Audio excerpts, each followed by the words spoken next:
Hi everyone, this is a video on the benefits of international trade, and I think the title of this section should make it clear what we're about to talk about. There is a fair bit to cover here, but I actually think you know a bunch of it already. Let's see. Firstly, let's think of a consumer. It shouldn't be too hard because you are one, and let's just say you sort of look like this, ready to spend. How does a consumer like you benefit from international trade? Okay, I'm expecting these to be the themes of your responses: choice, low prices. And for firms and producers, what benefits might they get from international trade? This is a bit trickier, but we might have got responses along these lines, although I imagine the wording was a little bit different. So we're going to see that you probably knew something already. We're going to go a bit deeper and explain these concepts though. Okay, so when we open up to trade, there's more competition, and we know that increased competition forces prices downwards. That's nothing new.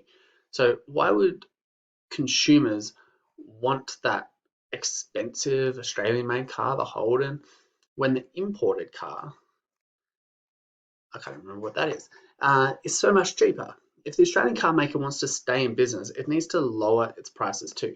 So either way, the consumer is going to win. There's going to be lower prices. Now, related to this is that there are efficiency differences between countries. For example, Asian countries, they've got a real efficiency advantage in producing labor-intensive products, as they generally have low wages. And then the choice for consumers. Choice is huge. Without trade, we would be without many goods because we just don't have the resources for them here. So things like coffee, these are coffee beans. This feels like a huge part of the economy because there's coffee shops on every corner, it seems. But it's traditionally not grown here. We don't have the natural resources, the climate to support it really. So that's why we need trade. And think of how culture dependent the things we import are. So here we have French movies, which can't really be created in Australia. We can't create French movies. We don't have that culture, that feel, that quirkiness that they have. And K-pop, that's just a completely different thing, but it adds to the choice that we have, even if not everybody likes it. That's fine. We also don't have the expertise to make everything we want. So the trade gives us the tech that we can use. So to make things like AirPods, right? So we don't have that here. We get that from overseas.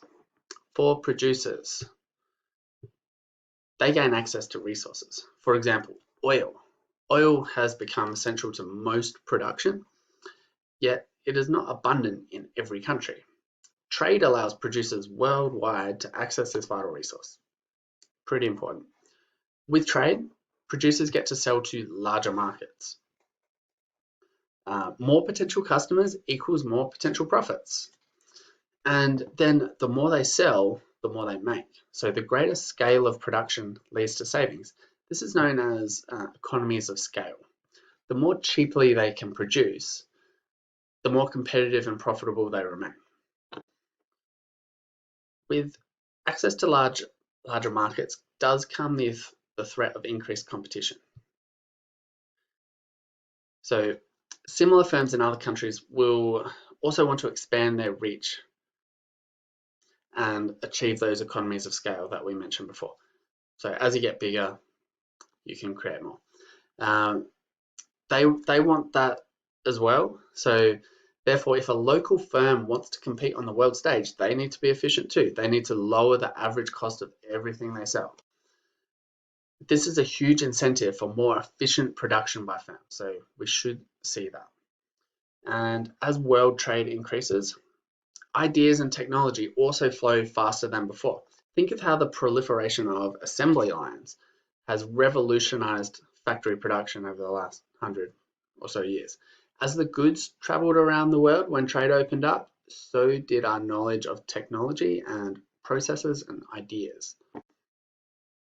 Then we get to some of the societal benefits as well. With increased access to resources, efficient firms are able to specialize in what they do best and enhance technology. We now make more efficient use of our resources, so our scarce resources will no longer be wasted on inefficient production. Now, this is economics and we do diagrams, so we're going to see how some of these ideas can be examined through our diagram. We'll start with a regular microeconomic demand supply diagram for something that Australia produces a lot of, iron ore.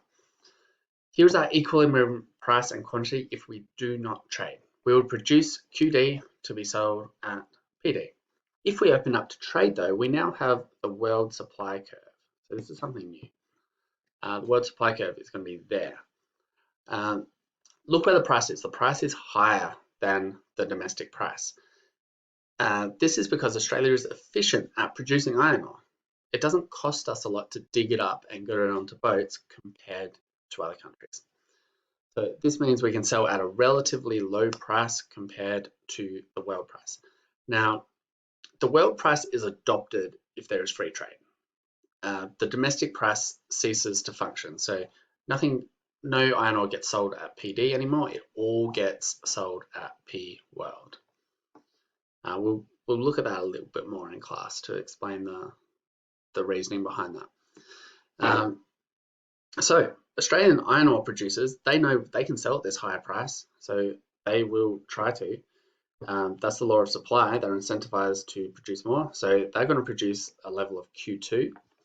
And our domestic demand, the demand from Australians, is going to be less because, again, that's the law of demand.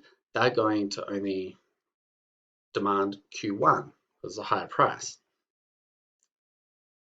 What that means is that there's a surplus between Q1 and Q2. So the difference between Q1 and Q2 is going to be exports. This is what we send off overseas. We export because we can produce iron ore. That means digging it up more efficiently than other countries. Okay, now let's look at a different market. This is the market for refrigerators. Again, we first see equilibrium price and quantity, PD, QD, nothing new there. If we're not open to trade, with world trade, we now get the supply curve. This time it's different. This time it's below the domestic price because we aren't as efficient at producing things like refrigerators. That's not what we specialize in. So we can't produce it as efficiently as other countries where the world price is going to be this low price PW. So at this low price, only a relatively small number of domestic fridge makers can compete. So not all the ones that would have just been in our domestic market, they just can't compete with this low price. Some can, so we still get some making it. So they make domestic producers make Q1, and at the low price, the law of demand again kicks in. We want more. We rush off to Harvey Norman to demand their fridges at Q2. So the difference here between Q1 and Q2 is the imports. So we buy Q1 or 0 to Q1, we buy from Australian manufacturers, and then we import the rest Q1 to Q2 because of that lower world price. Right, we're going to go into a bit more depth in this in class, but this is the basics of it. Okay, thank you.